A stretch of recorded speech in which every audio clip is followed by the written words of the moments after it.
السلام علیکم جی، میں ہوں ندا حسین اور آپ دیکھ رہے ہیں عدل ٹائمز نیوز۔ اس لیے کہ عوام کو آپ پر اعتماد نہیں ہے،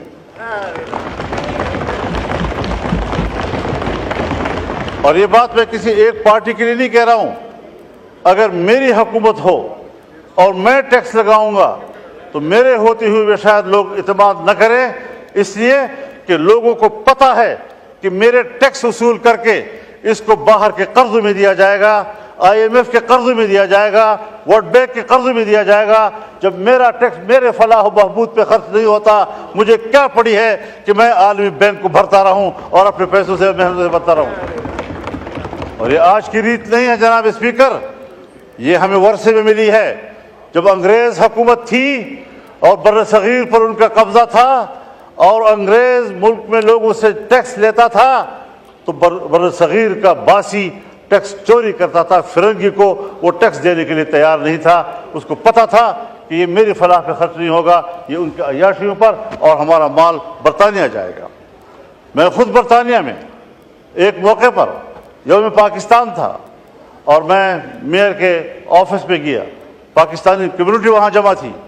مجھے کہا مولانا صاحب ان بلڈنگوں کو دیکھو، یہ ان کے نہیں ہیں، یہ ہمارے اپنے ہیں، ہمارا مال لا کر چوری کر کے انہوں نے یہ بلڈنگیں بنائی ہیں، یہ ہندوستان کی ہے، یہ بر صغیر کی ہے۔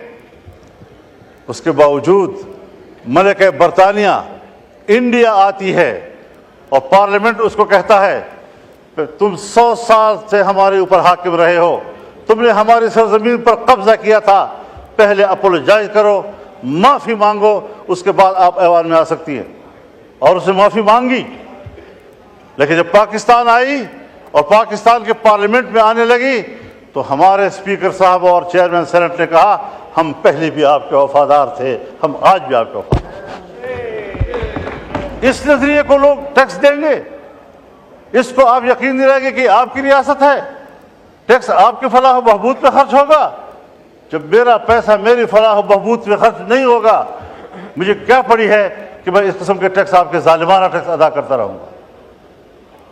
اور اگر ٹیکس ظالمانہ ہے اور آپ مجھے امن بھی نہیں دے پا رہے، اور جب میرا سب کچھ لٹ جاتا ہے پھر آپ کو جاگ آتی ہے۔ جب چین کا ایک مہمان آتا ہے، اہم مہمان، مجھے یہ کہنے دیجئے، بڑے ادب و احترام کے ساتھ کہنا چاہتا ہوں، ہمارے پرائم منسٹر صاحب بھی، ہمارے آرمی چیف بھی چائنا گئے، وہاں انہوں نے بڑی محنت کی، لیکن سفارتی حوالے سے اگر حقیقت میں بات کی جائے، ہمارے پرائم منسٹر کامیاب ہو کر واپس نہیں آئے۔ مولانا صاحب کائنڈلی اور ساتھ ساتھ مختصر کر دیجئے، آج بہت لمبا دن ہے۔ ان کا مہمان یہاں آیا، جی ہاں، ہم سب لوگ ان کی خدمت میں حاضر ہوئے، مہمانداری کی، اور ہم نے ان کو اپنی بھرپور حمایت، تائید، دوستی سب حوالے دیے، انہوں نے بھی سب وہی حوالے دیے، لیکن ایک جملے میں اس نے ہمیں جواب دے دیا کہ پاکستان میں اب بھی سیاسی استحکام نہیں ہے، پاکستان کی سیکورٹی اب بھی ٹھیک نہیں ہے۔ آپ بتائیں کہ کس بنیاد پر وہ انویسٹمنٹ کریں گے یہاں پاکستان میں؟ جی کائنڈلی حضرت صاحب کائنڈلی وائنڈ اپ کیجئے، تاکہ آج بہت لمبا دن ہے، رات کو 11-12 بجیں گے۔ اب یہاں پر آپ نے عزم استحکام کوئی آپریشن کے نام سے کوئی کیا چیز کر دی ہے؟ میں نے کہا ہمیں تو 2010 سے مار کھا رہے ہیں انہی آپریشنوں کے ہاتھ سے۔